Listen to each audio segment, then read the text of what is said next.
அனைவருக்கும் நற்புலரி. 2023 மிகவும் சிறப்பாக அமைவதற்காக எடுக்கப்பட்ட ஒரு புதிய முயற்சி. அது 2024 தொடர்ந்தது, 2025 தொடர்கிறது. தினமும் காலை 5:27 6:15 மணி வரை நடைபெறும் இணையவழி இணைய பயிற்சி நற்புலரி. 9th சென்ஸ், 10th சென்ஸ் கன்சல்ட்ஸ் மற்றும் ரோட்டரி கிளப் ஆஃப் நாகப்பட்டினம் இணைந்து நடத்தும் இந்த இணையவழி இணைய பயிற்சி ஒவ்வொரு மாதம் ஒவ்வொரு தலைப்பு, ஒவ்வொரு நாளும் ஒவ்வொரு பயிற்றுனர்.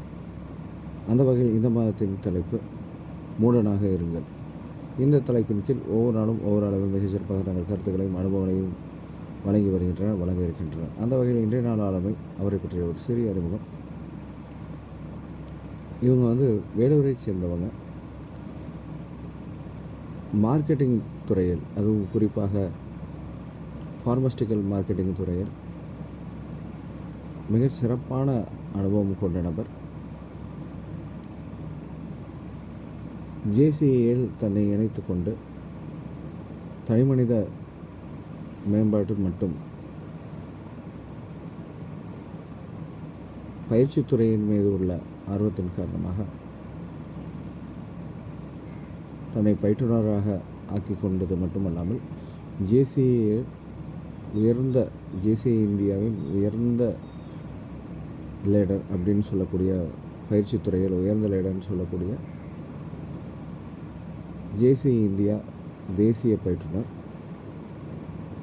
இவங்க தேசிய பயிற்றுனராக மட்டும் இல்லாமல் நிறைய தேசிய பயிற்றுனர்களை உருவாக்குற அளவு நிறைய விஷயங்கள் தொடர்ந்து பண்ணிக்கிட்டு இருக்காங்க. இவங்க மார்க்கெட்டிங் துறையில் ஓய்வு பெற்றாலும் ஓய்வு பெற்ற காலத்திலும் ஓய்வு பெறாமல் தொடர்ந்து நிறைய பள்ளி, கல்லூரி, பள்ளிகளில் குறிப்பாக சொல்லணும்னா நிக்கில் ஃபவுண்டேஷன் மூலமாக பல ஆயிரக்கணக்கான மாணவர்களுக்கு பயிற்சிகள் வழங்கியிருக்காங்க. இப்போது ஆண்டர்பிரினர்ஷிப் டெவலப்மெண்ட் ப்ரோக்ராம், அது காலேஜில் நிறையா ட்ரைனிங்ஸ் தொடர்ந்து பண்ணிகிட்ருக்காங்க. ஜேசிஏ இந்தியாவில் அங்கீகரிக்கப்பட்ட ப்ரோக்ராம் அப்படின்னு சொல்லக்கூடிய இபிஎஸ், ஸ்பீச் கிராஃப்ட், இது மாதிரி நிறைய ப்ரோக்ராம்ஸ் பைலட் ஃபேக்கல்ட்டியாக பண்ணிகிட்ருக்காங்க. என்னை போன்ற வளர்ந்துட்டு வந்துட்டுருக்க பயிற்றுனர்களுக்கு இன்ஸ்பிரேஷனாக இருந்துகிட்ருக்கிற ஒரு மூத்த பயிற்றுனர்னு சொல்லலாம். நிறைய பயிற்றுனர்களை உருவாக்கிக்கிறாங்க. இப்படி நிறைய விஷயங்கள் சொல்லிக்கிட்டே போகலாம். நான் சொன்ன மாதிரி ஓய்வு பெற்ற காலத்தில் ஓய்வு பெறாமல் தொடர்ந்து நிறைய சாதனைகள் தொடர்ந்து பண்ணிக்கிட்டே வந்துட்டுருக்காங்க.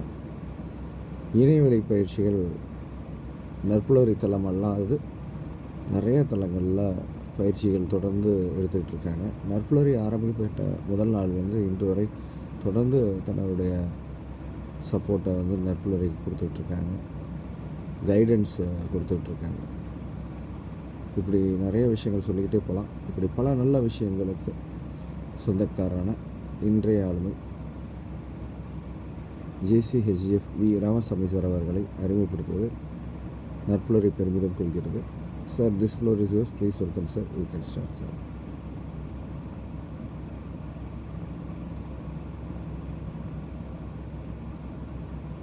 சார் மியூட்டில் இருக்கீங்க, அன்மியூட் பண்ணி ஸ்டார்ட் பண்ணலாம் சார்.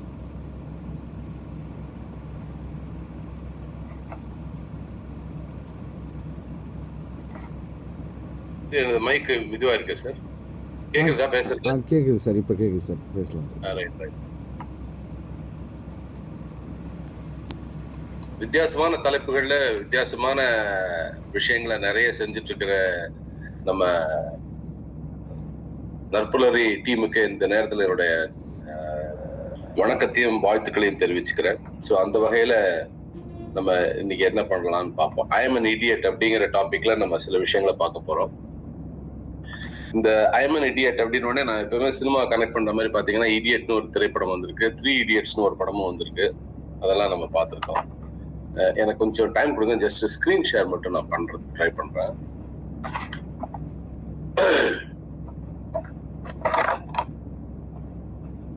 ஸ்கிரீன் தெரியுதா உங்களுக்கு?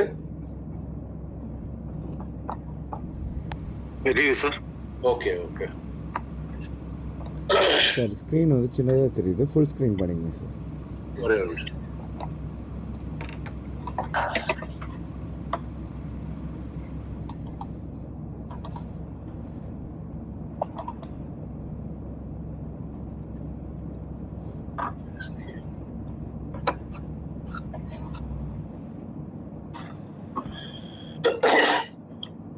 இந்த ஐ எம் an idiot அப்படிங்கிற டாபிக் ஒரு வித்தியாசமான தலைப்புங்க. எப்போ இருக்கா?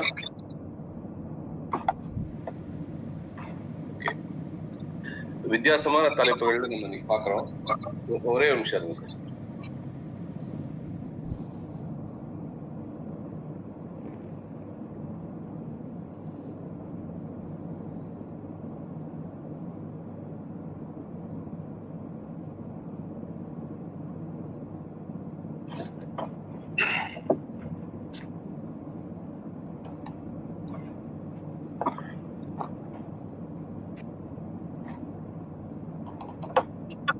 சுவாமி விவேகானந்தர் சொன்னக்கூடிய கோட் என்னன்னா, தன் விருப்பத்திற்கு உகந்த வேலையாக இருந்தால் எந்த முட்டாளும் அதனை செய்து முடிப்பான்.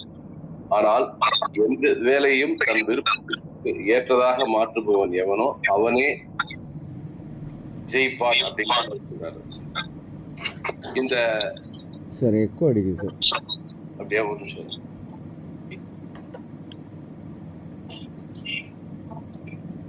நான் மொபைல்ல கனெக்ட் பண்ணிக்கிறேன் சார். ஒரே Yes, sir, please.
டெக்னிக்கல் இஷ்யூன்னு நினைக்கிறேன்.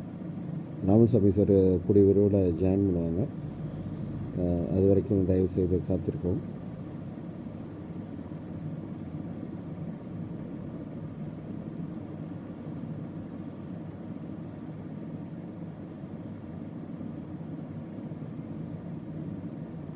சார் மியூட்டில் இருக்கீங்க.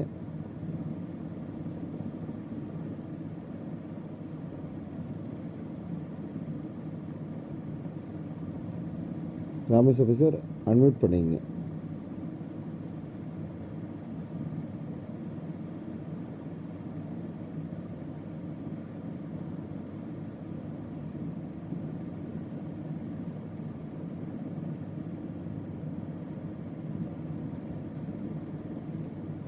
ராமசாமி சார் நான் பேசுகிறது கேட்குதுங்களா? அன்மியூட் பண்ணிட்டு ஸ்டார்ட் பண்ணுங்கள் சார்.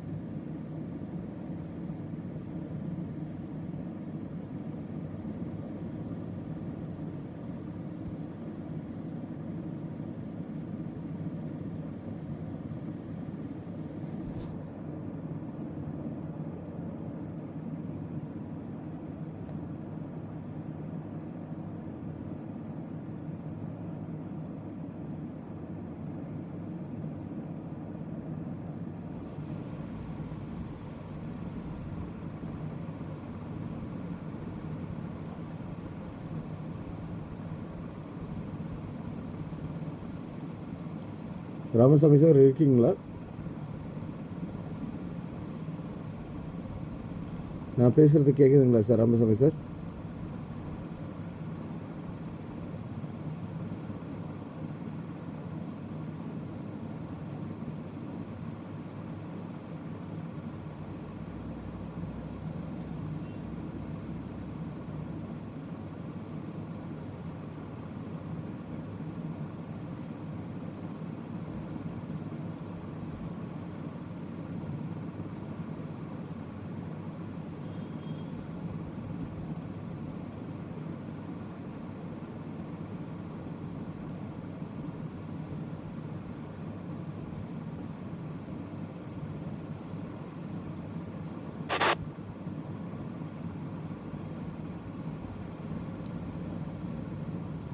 சார் கேட்குதுங்களா ராமசாமி சார்?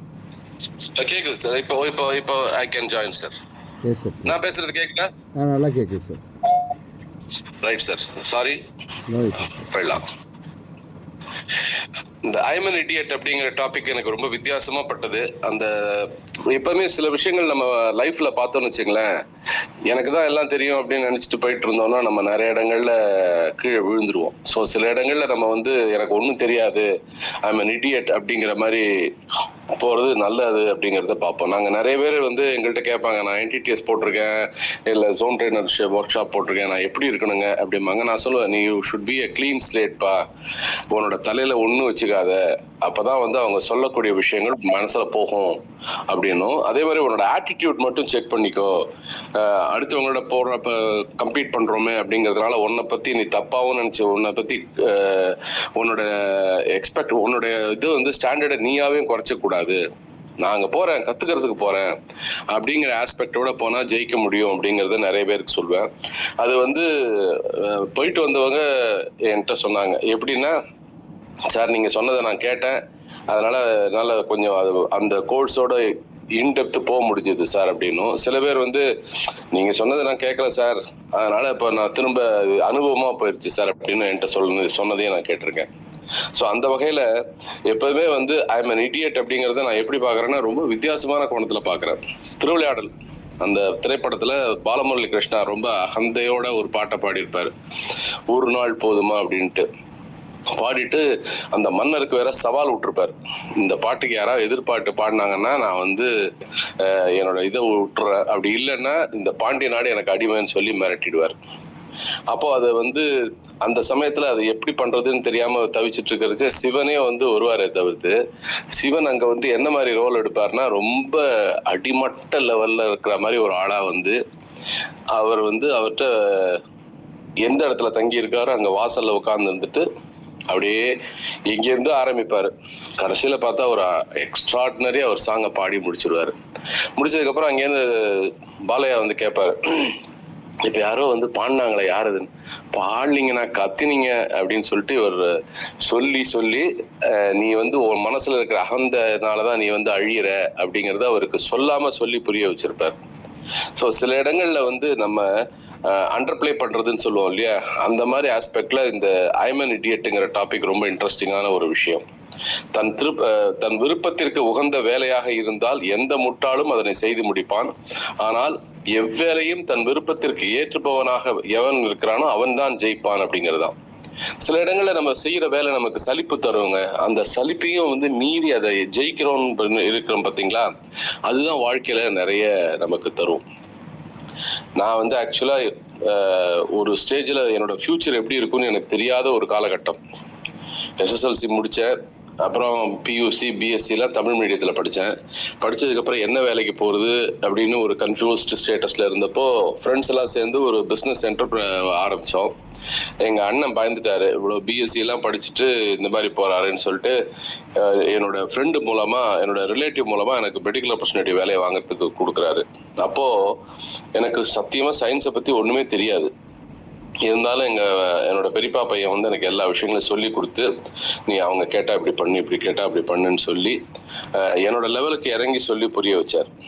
அதுக்கப்புறமா சயின்ஸ்ல வந்து ரொம்ப லோ மார்க் வாங்கின நான் வந்து ஒரு பையை தூக்கிட்டு மெடிக்கல் ரெப்ரசன்டேட்டிவா போறேன். ஒரு ஸ்டேஜுக்கு மேல அப்போ அதுலயும் ஒரு சலிப்பு வருது, ஏன்னா இந்த வேலையே செஞ்சுட்டு இருக்கோமே, இதுல வந்து என்ன அப்படிங்கிற மாதிரி. அப்புறம் ஒரு ஸ்டேஜுக்கு மேல இந்த ஜேசிஸ்ல சேர்ந்ததுக்கு அப்புறமா நமக்கு ஒரு விஷயத்த வந்து அடுத்தவங்களுக்கு சொல்றதா இருந்தா நம்ம புரிஞ்சுக்கிட்டு தான் சொல்லணுங்கிற அந்த எண்ணம் வந்ததுனால என்னாச்சுன்னா, கொஞ்சம் செய்யற வேலையில சலிப்பு வராம இருக்கிறதுக்கு இதை மாத்தி எப்படி செய்யலாம், இந்த விஷயம் தெரியலையா, எனக்கு தெரியல, எனக்கு கொஞ்சம் சொல்லிக் கொடுங்க அப்படின்னு கேட்கலாம் அப்படிங்கிற அந்த தயக்கத்தெல்லாம் விட்டு வந்ததுனாலதான் ஓரளவு அந்த ஃபீல்ட்ல நிலைச்சிருக்க முடிஞ்சுது. ஸோ அந்த வகையில நம்மளுடைய அந்த புத்திசாலித்தனம் வந்து சில சமயம் நம்மளுடைய வளர்ச்சியை வந்து தடுக்கும் அப்படிங்கிறது ஒரு வித்தியாசமான கோணமா இருந்தா கூட அது சில இடங்கள்ல உண்மை. காமராஜர் சொல்றாரு, 100 அறிவாளிகளுடன் மோதுவதை விட ஒரு மூடனோடு மோதுவது மிகவும் சிரமமானது அப்படிங்கிறார். சில பேர் லைஃப்ல பாத்தீங்கன்னா அவங்க வந்து அப்படியே ரொம்ப ரிஜிடா இருப்பாங்க, எந்த விஷயத்துக்கும் வளைஞ்சு கொடுக்க மாட்டாங்க. அவங்கள்ட்ட வந்து பேசி இது பண்றதுங்க ஜெயிக்கிறதுங்கிறது ஒரு ரொம்ப கஷ்டமான விஷயம். அப்போ அந்த மாதிரி சமயங்கள்ல நம்ம அவங்கள வந்து கன்வின்ஸ் பண்றதுங்கிறது எப்படின்னா, இந்த செவுத்துல போய் முட்டிக்கிற மாதிரிதான். ஸோ அததான் காமராஜ் சொல்றாரு. அதாவது இதெல்லாம் அவர் ரொம்ப அனுபவப்பட்டுதான் சொல்லியிருப்பாரு போட்டிருப்பு. ஏன்னா வந்து அந்த சத்துணவு திட்டத்தை எடுத்துட்டு வர்றதுக்கு அவர் பட்ட கஷ்டம் மாதிரி யாருமே பட்டிருக்க மாட்டாங்க. எங்கேயோ ஒரு பார்த்த ஒரு சீன், அதுல இருந்து அவருக்கு ஒரு தாட் வருது, அதை இம்ப்ளிமெண்ட் பண்ணலான்னு கேட்டா பியூரோக்ராட்ஸ் வந்து அப்படி சொல்றாங்க, சார் அது கஷ்டம் சார், இப்படி கஷ்டம் சார், அது சார், இது சார், அது சார்னு சொல்லி இவருக்கு ஒன்றும் படிப்பறிவு இல்லைங்கிறதுனால ஏதாவது சொல்லி மடக்கலாமான்னு பாக்குறாங்க. ஆனா அவர் சொல்றாரு, இதுக்காக நான் டாக்ஸ் போடுறது கூட தயங்க மாட்டேன் அப்படின்னு சொல்லி அதை ஒரு நல்ல சிஸ்டமா எடுத்துட்டு வந்ததுனாலதான் இன்னைக்கு to some extent when compared to other states, தமிழ்நாட்டுல கொஞ்சம் எஜுகேஷன்ங்கிறது ஒரு ஓரளவுக்கு சுமாரா இருக்கிறதுக்கு முக்கியமான காரணம் என்னன்னா, காமராஜ் சார் வந்து அந்த சமயத்துல வந்து தான் இடியட் மாதிரி பிஹேவ் பண்ணா கூட தொலைநோக்கு பார்வையோட சில விஷயங்களை செஞ்சதுனாலதான் அது சாத்தியமாச்சுங்க. இன்னொரு முக்கியமான விஷயம் என்ன தெரியுமா, 2 பேர் பேசுறச்சே ஒருத்தர் வந்து அவர் ஏதோ இடியாட்டிக்கா பேசிட்டு இருக்காருன்னு சொல்லிட்டு நீங்க பதிலுக்கு பேச ஆரம்பிச்சீங்கன்னு வச்சுங்களேன், தூரத்துல இருந்து பாக்குறவங்களுக்கு நீங்க உங்க 2 பேர்ல யார் இடியட்னு தெரியாம போயிடும். அதான் இந்த கோட் என்ன சொல்லுதுன்னா, never argue with an idiot. People watching won't be able to tell the difference. உங்க 2 பேர்ல யார் முட்டாளுங்கிறத அவங்களுக்கு சொல்லாம அவங்களுக்கு ஐடென்டிஃபை பண்ண முடியாது அப்படிங்கிற இந்த கோட் வந்து நமக்கு சொல்லக்கூடிய விஷயம் என்னன்னா, யாராவது ஒருத்தர் வந்து முட்டாள்தனமா பேசிட்டு இருக்காங்கன்னா அந்த சமயத்துல ஆர்கியூ பண்ணாம அப்புறமா அவங்களுக்கு புரிய வைக்கிறதுங்கிறது ஒரு நல்ல விஷயமா அமையுங்கிறதுல மாற்று கருத்தே கிடையாது. சின்ன வயசுல நம்ம நிறைய அனுபவங்கள் நமக்கு வாழ்க்கையில ஏற்பட்டிருக்கோம். நம்ம வந்து ஒண்ணு நினைச்சிட்டு வந்திருப்போம், ஏன் நம்மளே இடியட்டா எவ்வளவு நடந்திருக்கோம். நான் வந்து தீபாவளிக்கு எனக்கு வந்து நான் வந்து ட்ரெஸ் கேட்டிருந்தேன்னு வச்சுங்களேன், நான் கேட்ட கலர்ல ட்ரெஸ் வாங்கி தரலன்னா நம்ம வந்து இடியட் மாதிரி அழுதுட்டே இருப்போம். அப்போ வந்து ஒன்றும் சொல்ல மாட்டாங்க. அப்புறமா இல்லடா இந்த சமயத்துல இது வந்து நல்லா இருக்காது, இது புது டிசைனு அப்படிங்கிற மாதிரி எல்லாம் சொல்லி புரிய வச்சிருப்பாங்க. ஸோ அதனால ஆர்கியூ பண்றவங்ககிட்ட நம்ம ரொம்ப ஒரு ஸ்டேஜுக்கு மேல ஆர்கியூ பண்ணோம்னா யாரு முட்டாள் யாரு சரியா வாதாடுறாங்கன்னு தெரியாம போயிடும். ஸோ அந்த வகையில never argue with an idiot. People watching won't be able to tell the differenceங்கிறது ஒரு முக்கியமான விஷயமா நம்ம பாக்குறோம். ஆக்சுவலா இடியட்டுக்கு வந்து ஒரு அக்ரணமா பார்த்தோம்னு வச்சுங்களேன், ஐ வந்து இம்ப்ரெசிவ்லி எக்ஸைட்டிங்னு போடுறாங்க, அடுத்தது டேஞ்சரஸ்லி ஃபன்னி அப்படின்னு சொல்றாங்க, அப்புறம் இரிட்டேட்டிங்லி இன்டெலிஜென்ட் அப்படின்றாங்க, அப்புறம் ரொம்ப எக்ஸ்ட்ராடினரியா இருக்கும், டிஃபரெண்டா திங்க் பண்ணுவாங்களாம். இது ஒரு ஃபன்னி அக்ரணம்னு வச்சுக்கலாம். இந்த மாதிரி யாராவது இருந்திருக்காங்களா அப்படின்னு பார்த்தோம்னு வச்சுங்களேன், ரொம்ப நாளைக்கு முன்னாடி சகோதரின்னு ஒரு திரைப்படம் வந்தது. அந்த திரைப்படம் வந்து ஏவிஎம்மும் சேர்ந்து தயாரிச்சாங்க. அந்த திரைப்படம் ஒரு மாதிரி பார்த்து எல்லாம் முடிச்சுட்டாங்க. படத்தை பார்த்த ஏவிஎம் ஐயப்ப செட்டியார் சொன்னார், இதுல ஏதோ ஒன்று மிஸ்ஸிங், காமெடி ட்ராக் சரியில்லை, நீ இந்த ஆளை கூப்பிடு, அவரை போட்டு எல்லாம் பண்ணு, அப்புறம் படம் எப்படி போகுதுன்னு பார்க்கலாம் அப்படின்னாங்க. சரின்ட்டு அவரை போய் கூப்பிடுறாங்க. அப்போ அவர் பெரிய ஜாம்பவான், ஒரு நாளைக்கு இவ்வளவு ரூபான்னு சொல்லி கால் ஷீட் கொடுக்குறவர். சரின்ட்டு புக் பண்றாங்க. அவரை புக் பண்ணி அப்புறம் அவரை வச்சு அந்த படத்தை இது பண்றாங்க. அந்த படம் சூப்பர் டூப்பர் ஹிட் ஆகுது. அதுல அவர் பாடின ஒரு பாட்டு ஒண்ணு இருக்கு, நான் ஒரு முட்டாளுங்க, ரொம்ப நல்லா படிச்சவங்க 4 பேரு சொன்னாங்க, நான் ஒரு முட்டாளுங்க அப்படின்னு சொல்லிட்டு அவர் பாடுவார். நான் இப்ப பாடுறச்சே உங்களுக்கு தெரிஞ்சிடும் யாரை பத்தி சொல்றேன்ட்டு. சந்திரபாபு அந்த சந்திரபாபு அந்த கேரக்டர்ல ஒரு கோனாரா வருவாரு. அதுல வந்து வித்தியாசமா சில விஷயங்களை செஞ்சதுக்கு அப்புறம் பாத்தீங்கன்னா அந்த படத்துக்கு வந்து ஒரு பெரிய இதுவா முடிஞ்சுது. அவர் ஒத்துக்கிறாரு பாருங்க, நான் ஒரு முட்டாள்னு ஒத்துக்கிறாரு. நான் அவர் லைஃப்ல பாத்தீங்கன்னா யார் ஒருத்தர் வந்து தான் பண்ண தப்பெல்லாம் ஒத்துக்கிட்டு அந்த மாதிரி நான் இப்படிலாம் இருந்திருக்கேன் அப்படிலாம் இருந்திருக்கேன்னு சொல்றாங்களோ அவங்க வந்து வெளியில இருந்து பாக்குறவங்க அப்படிதான் சொல்லுவாங்க. நிறைய பேர் சொல்லுவாங்க சந்திரபாபு ஹேண்டில் பண்றது ரொம்ப கஷ்டம்னுட்டு. ஏன்னா ஹீஸ் a டிஃபரண்ட் கேரக்டர். ஒரு பாட்டு ரெக்கார்டிங் போது உள்ள வந்துட்டாருன்னா அவர் வந்து நின்றுட்டே பாட மாட்டாராம், தாவி குதிச்சு இந்த பக்கமும் அந்த பக்கமும் அப்படி அப்படியே ஆடிட்டே இருப்பாராம். அவரை பொறுத்த வரைக்கும் he is enjoying his life like that. So வெளியில இருந்து பாக்குறவங்களுக்கு அவர் ஒரு முட்டாள் மாதிரிதான் தோணும். இல்லாட்டினா ஒரு 17 தடவை சூசைட் அட்டெம்ப்ட் போனவருக்கு, சான்ஸே கிடைக்காம போனவருக்கு கோர்ட்ல கேட்கறாங்க என்னையா அப்படின்னா, எனக்கு சான்ஸே கிடைக்கல அதனால அது மாதிரி பண்ணிட்டேன் அப்படின்னு சொன்னோன்னே இல்ல இல்ல உனக்கு வந்து வாய்ப்பு தரேன் அப்படின்னு சொல்லி அப்புறம் நடிக்க ஆரம்பிக்கிறாரு. சரி, திருமணமாவது நல்ல திருமணமா அமைஞ்சதான்னு பார்த்தா அதுவும் இல்லை. திருமணமாகி கொஞ்ச நாள்லயே அவங்க ஒய்ஃப் சொல்றாங்க நான் வேற ஒருத்தர் லவ் பண்ணியிருந்தேன் அப்படின்னுட்டு கொண்டு போய் சேர்த்து வச்சிடறாரு. அப்ப அதை வந்து பாக்குறவங்க எப்படி சொல்லுவாங்க, என்னையா பைத்தியகாரத்தனமா இடியட் மாதிரி பண்றாரு இவரு அப்படின்னு சொல்லுவாங்க. கடைசியில அந்த அவங்க ஒய்ஃபுக்கு நிறைய ஹெல்ப் பண்ணி அவங்க லண்டன்ல போய் செட்டில் ஆயிட்டாங்க.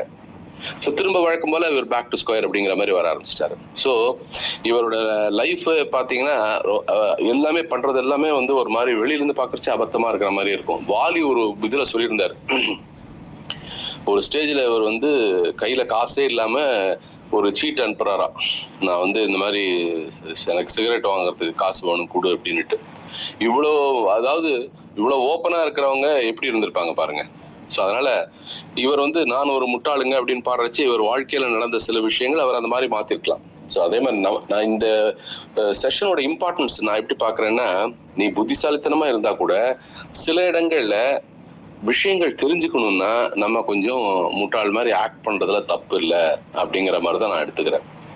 ஒரு போலீஸ் இன்வெஸ்டிகேட்டிங் ஆஃபீஸர் வந்து ஒரு கேஸ் எடுக்கிறாருன்னு வச்சுங்களேன், அவர் வந்து என்ன பண்ணுவாருன்னா நிறைய கொஸ்டின்ஸ் கேட்பார். பாதி கொஸ்டின்ஸ்க்கு அவருக்கு ஆன்சர் தெரிஞ்சிருந்தா கூட அந்த அக்யூஸ்ட் வாயிலேருந்தோ இல்லாட்டினா சஸ்பெக்ட் வாயிலேருந்து என்ன ஆன்சர் வருதுங்கிறத பாக்குறதுக்காக கொஸ்டின்ஸ் நிறைய கேட்பார் பாருங்க.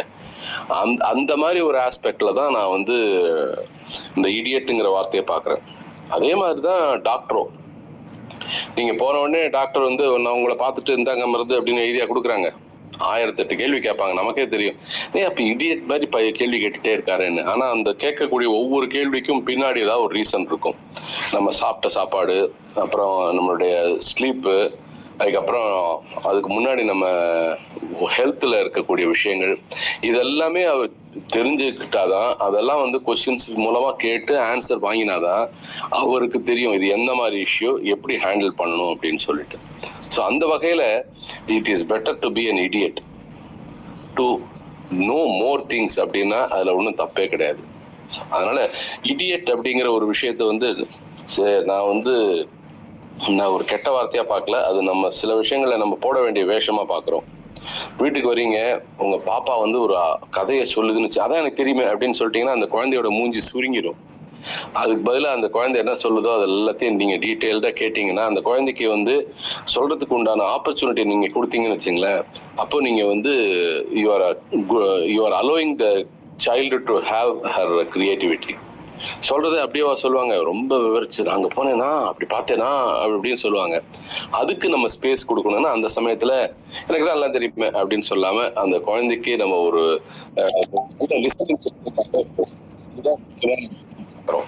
ஸோ அந்த வகையில நம்ம தெரிஞ்சுக்க வேண்டிய ஒரு முக்கியமான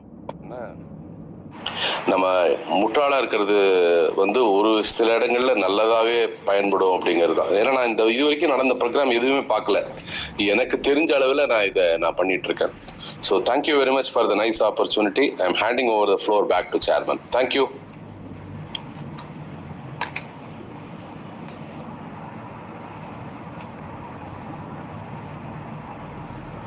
Thank you, sir. Good morning, sir. Good morning, Ramesh. அருமையான ஒரு செஷன் மீட்டிங். நடுப்புற ஒரு டெக்னிக்கல் ப்ராப்ளம் இருந்தா கூட அதெல்லாம் ஓவர் கம் பண்ணி ஏதோ ஒரு எக்கோ வர மாதிரி கௌரிகா கூப்பிட்டா என்னன்னு பேசுறேன். வரேன். சொல்லுங்க சார். இல்ல சார், அருமையா டெக்னிக்கல் ப்ராப்ளம் இருந்தா கூட சூப்பரா எல்லாத்தையும் முடிச்சிருக்கேன்.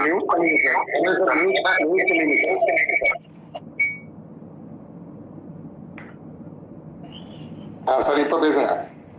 ஓகே. நல்ல ஒரு செஷன். ஐமன் இடியட் அப்படின்ட்டு ஒரு காமராஜர் வந்து எந்த அளவுக்கு ஒரு விஷயத்த மதிய உணவு திட்டத்தை வந்து ஒரு விஷயத்த பார்த்து ஒரு இன்சிடென்ட்டை பார்த்து இன்ஸ்பயர் ஆகி அதை நிறைவேற்றி கொடுத்தாரு. மூடன் மாதிரி ஒன்றும் படிக்காத மாதிரி இருந்தா கூட அவருடைய விஷயத்துல ஸ்டெபனா இருந்து அதை நிறைவேற்றி கொடுத்தாரு. நம்ம கல்வித்தரம் உயரத்துக்கு எவ்வளோ ஹெல்ப்ஃபுல்லா இருந்தது. அந்த மாதிரி ஜேபி சந்திரபாபுவை பத்தி நிறைய விஷயங்கள் பகிர்ந்துட்டீங்க.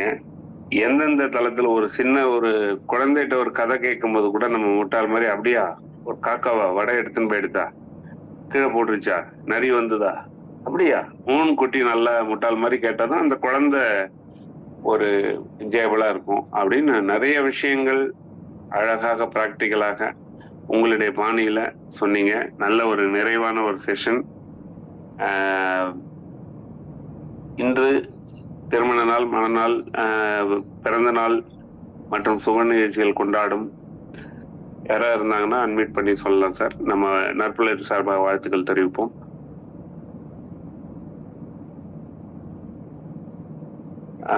அப்படி இல்லாத பட்சத்துல நம்ம எல்லாருமே நற்புலரி குடும்பங்கள் சேர்ந்து இந்த உலகம் முழுவதும் திருமண நாள், பிறந்த நாள், சுப நிகழ்ச்சிகள் கொண்டாடும் அனைவருக்கும் நம்ம சார்பாக ஒரு வாழ்த்துக்கள் தெரிவிப்போம். அனைவரும் நீரோடி வாழ்க. இது ஃபீட்பேக்கான நேரம். வணக்கம். இன்னைக்கு வந்து பாக்கு சந்துரு அப்படின்ற மாமாவுக்கு பர்த்டே. அதுக்கப்புறம் மூக்கா அவருடைய பர்த்டே. நன்றி மேடம். சந்துரு அவர்களுக்கு பர்த்டே. மூக்கானா கருணாநிதி மேடம். ஆமா, அவர் பையன். Okay okay okay. நம்முடைய முன்னாள் முதலமைச்சர் கலைஞர் கருணாநிதியின் பிறந்த நாள் மற்றும் நம்முடைய நித்யாதேவி மேடத்தோட மாமா சந்துரு அவர்களுக்கும் இன்னைக்கு பிறந்த நாள். 2 பேருக்கும் வாழ்த்துக்களை தெரிவிப்போம் நற்புலரி சார்பாக. நன்றி மேடம். ஃபீட்பேக் கொடுக்குறவங்க அவங்களுக்கும் சேர்த்து ஒரு பிறந்தநாள் வாழ்த்துக்களையும் தெரிவிக்கலாம். முதலாவதாக லோகநாதன் சார் உங்கள் ஃபீட்பேக் கொடுக்கலாம். ஐயா, இனிய நற்புலரி காலை வணக்கம் ஐயா. எப்போ இருந்தாலும் நல்ல ராமசாமி ஐயா நல்ல கிளாஸ் இருப்பாரு. இன்னைக்கு கொஞ்சம் இதுவாயிடுச்சு, டெக்னிக்கல் ப்ராப்ளம் இருந்துச்சு. ரொம்ப சந்தோஷம். நிறைய சொன்னார், காமராஜர் பத்தி, சந்திரபாபு பத்தி நிறைய சொன்னாரு. அந்த பாடல் ரொம்ப நல்லா இருந்தது. சந்திரபாபு பாடல் வந்து அழகான குரல்ல பாடுறாரு சாரு. இவ்வளவு அழகான குரலா இருக்குமான்னு எனக்கு வியப்பா இருந்தது. ரொம்ப நல்லா இருந்தது. நானும் பாடுறேன் நம்ம தளத்துல. சாரு வந்து ரொம்ப சாரீரமா இருக்கு அவருடைய குரல். ரொம்ப சந்தோஷம் ஐயா. நிறைய விஷயம் சொன்னீங்க. நானும் அந்த பாட்டை கொஞ்சம் பாடிடுறேன். நானொரு முட்டாளுங்க, நானொரு முட்டாளுங்க, ரொம்ப நல்லா படிச்சவங்க 4 பேரு சொன்னாங்க. நானொரு முட்டாளுங்க, கண்ணிருஞ்ச பெண்டாட்டியே கழுதன்னு சொன்னாங்க. கண்ணிருஞ்ச பெண்டாட்டியே கழுதன்னு சொன்னாங்க. யான்னு கேட்டா எத்தி ஒதுக்க நானொரு முட்டாளுங்க. ரொம்ப சந்தோஷமையா. ஐயாவுக்கு ரொம்ப நன்றி. அனைவருக்கும் நன்றி. வணக்கம் ஐயா.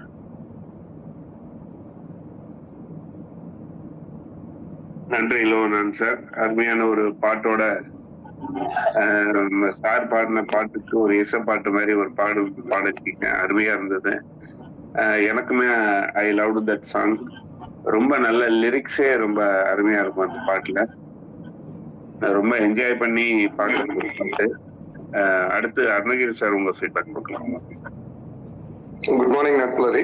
Good morning Ramasamy sir. இன்னைக்கு தட்சிணாமூர்த்தி யாரும்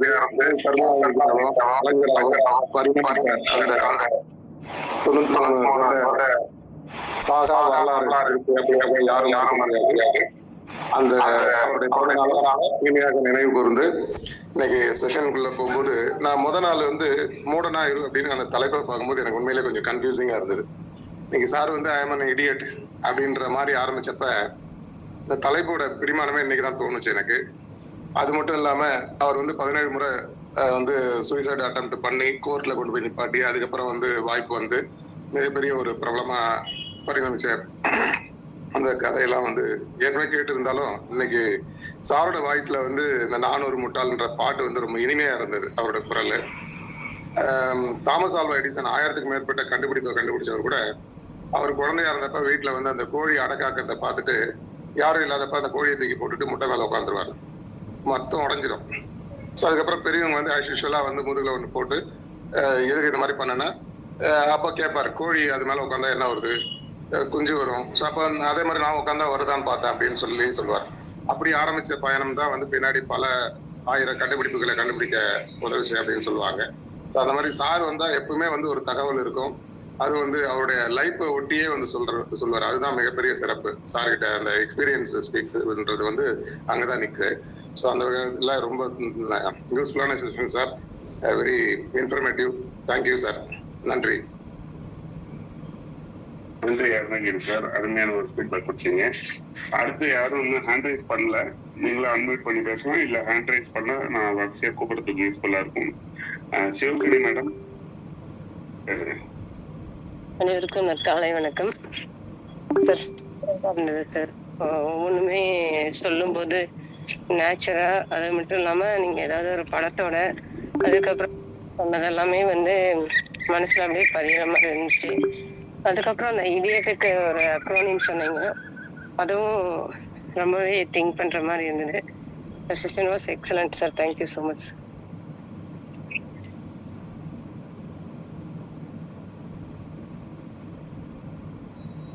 நன்றி மேடம் உங்க ஃபீட்பேக்கு. வேறு சார் உங்க ஃபீட்பேக். அன்பு எளிமைய சோதரர்கள் சோதரிகள், உங்கள் அனைவருக்கும் இனிய நட்புலரி வணக்கம். என்னோட அக்காவின் மாமா சந்துரு அவர்கள் பிறந்த நாளுக்கு இறையருள் நிறைந்த நமது அன்பான வாழ்த்துக்கள். ஐயா ராமசாமி ஐயா அவர்களுடைய பல இதை நாம் கேட்டிருக்கிறோம். பல்வேறு வகையான கருத்துகள் நமக்கு பகிர்ந்து கொள்ளப்படும். ஐயா அவருடைய ஸ்பெஷாலிட்டியே அவ்வளவுதான்.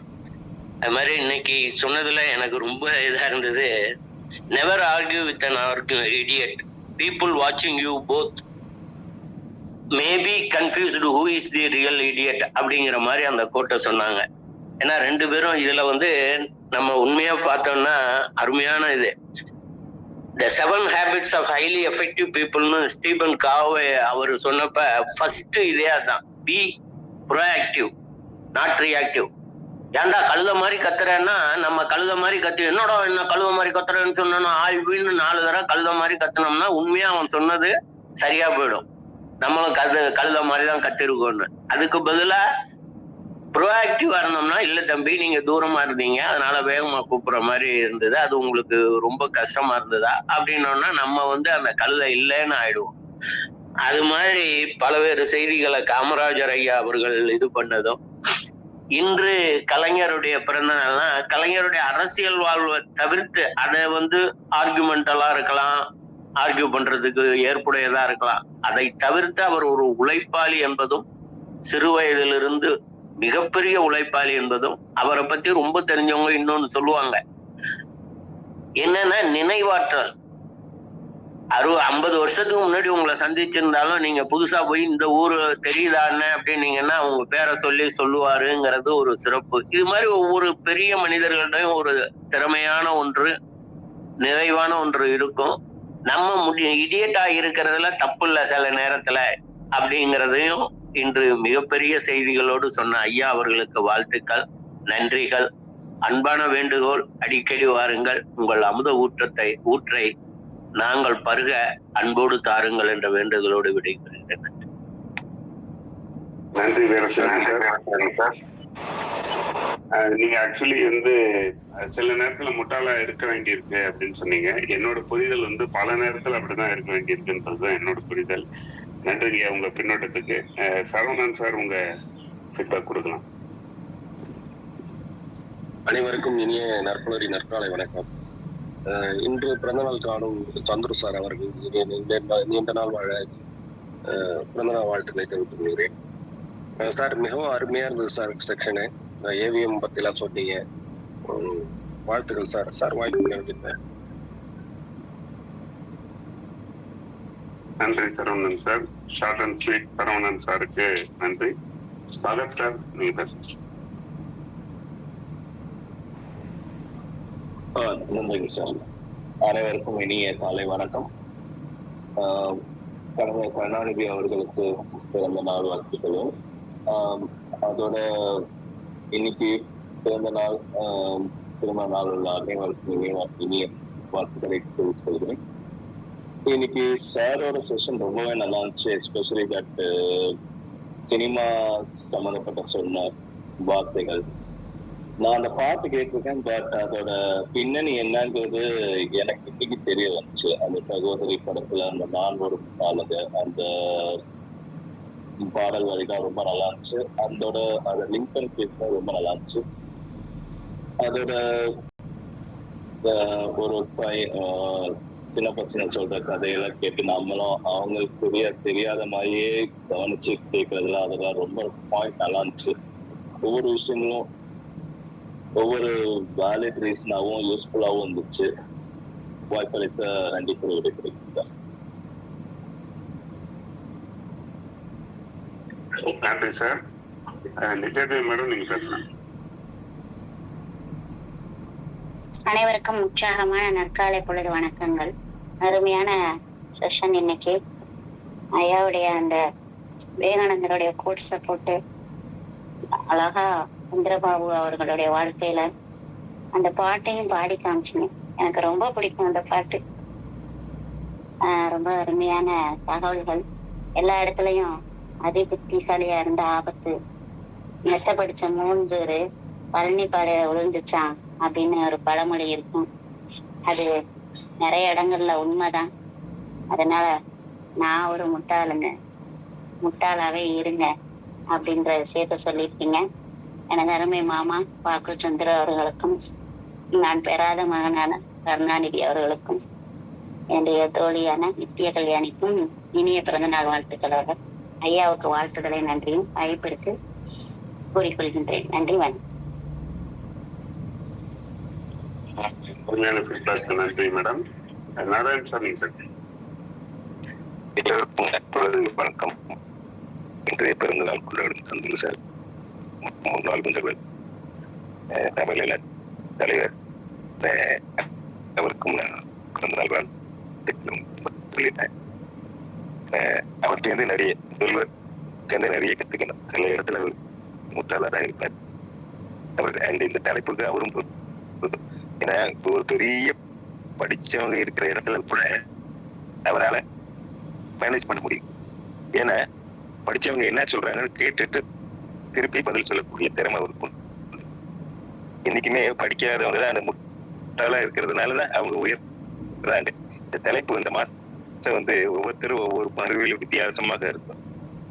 சில இடத்துல சில கம்பெனிகள் வேலை பார்க்கும்போது உங்களை விட அதிகமா தெரிஞ்ச மேனேஜரோ அல்லது உங்களுக்கு ரிப்போர்ட்டிங் ஆளு இருந்தா அந்த இடத்துல நீங்க முட்டாளா இருக்கக்கூடாது. அங்கே நீங்க அறிவாளியா இருந்தா உங்களோட வளர்ச்சி திறக்கப்படும். அந்த இடத்துல முட்டாளா இருந்தா நீங்க வளர்றீங்க. இதுதான் இந்த தலைப்புக்கு ஒரு சின்ன உதாரணம் சொல்றேன். நிறைய பிரைவேட் கம்பெனில அந்த மாதிரி முட்டாளா இருந்தால் அந்த முட்டாள் பெரிய அந்த யாரு ரிப்போர்ட் பண்றீங்களோ அந்த இடத்துக்கு வருவீங்க. ஆனா அறிவாளியா இருந்தா அதே கம்பெனி விட்டு வெளியில போற ஸ்டேஜ்ல இருக்கு. அதனால நம்ம இந்த ஒரு தலைப்பை வாழ்க்கையில கடைபிடி இடத்துல இருந்தா நம்ம முன்னேற்றத்துக்காண்டி முட்டாளா இருக்கிறது தவறு இல்லை. ரொம்ப நன்றி. ராமசாமி சார் இளைஞர்களுக்கும் அவர் என்ன கருத்து சொல்லணுமோ அதை சொல்லிட்டாரு. கரெக்டா டைத்துக்கு முடிக்க முடியாது.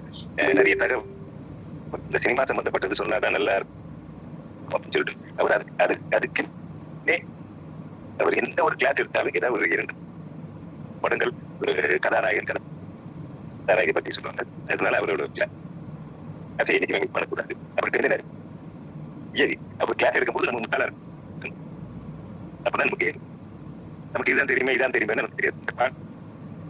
எத்தனையோ தடவை கேட்டிருக்கோம், அந்த பாட்டு இவ்வளவு அர்த்தம் இருக்குன்னு தெரியாது. ஆனா நீங்க கிளாஸ் இருக்கும் போது நமக்கு அந்த அர்த்தத்தை புரியும். ரொம்ப நன்றி சார். மேலும் நிறைய தகவல் நன்றி சார். நன்றி நாராயணன் சார், உங்க ஃபீட்பேக்கு. உங்க குரல் ஏதோ மாற்றம் தெரியுது, உடம்பு சரியில்லைன்னு நினைக்கிறேன். லோகநாதன் சார் திருப்பி கை வைத்திருக்காங்க, ஏதோ சொல்ல ஐயா, பிறந்த நாள் வாழ்த்துக்கள். சந்திரன் அவர்களுக்கு வித்யாதேவி மேடத்தினுடைய அங்கிள் சந்திரன் அவர்களுக்கு வச்சு என்னுடைய மனமார்ந்த பிறந்த நாள் வாழ்த்துக்கள். மற்றும் நமது முன்னாள் முதல்வர் கலைஞர் கருணாநிதி அவர்களின் பிறந்த நாளுக்கு என்னுடைய மனமார்ந்த வாழ்த்துக்கள். அவர் உழைப்பாளி மற்றும் நல்ல நினைவாற்றல் உள்ளவர் நம்ம வேறுசேகர் சொன்னாரு. சந்தோஷமான சில விஷயங்கள் நம்ம திடீர்னு கேட்கும்போது ரொம்ப சந்தோஷமா இருக்கு. ஆனா நான் புரட்சி தலைவர் எம்ஜிஆருடைய ரசிகர் தானே. அவர் ரொம்ப விரும்பின தலைவர் கலைஞர் கருணாநிதி தான் அவர் ரொம்ப விரும்பிட்டாரு. உழைப்பாளி மற்றும் நினைவாற்றல் உள்ளவர் 100% இந்த உலகத்திலே அவர் ரொம்ப பெரிய ஆள் தான். நன்றி நன்றி ஐயா. தேங்க்யூ. நன்றி அவங்க வாழ்த்துக்களுக்கு. அருணகிரி சார் திருப்பி கைப்பற்றிருக்காங்க. அவருக்கு அவர்களுக்கு happy birthday, many many more happy returns of the day. நன்றி சார், வாய்ப்புக்கு நன்றி. நன்றி நன்றி அருணகிரி சார். எல்லாருமே அவங்க வாழ்த்துக்கள் சொல்லிட்டாங்க.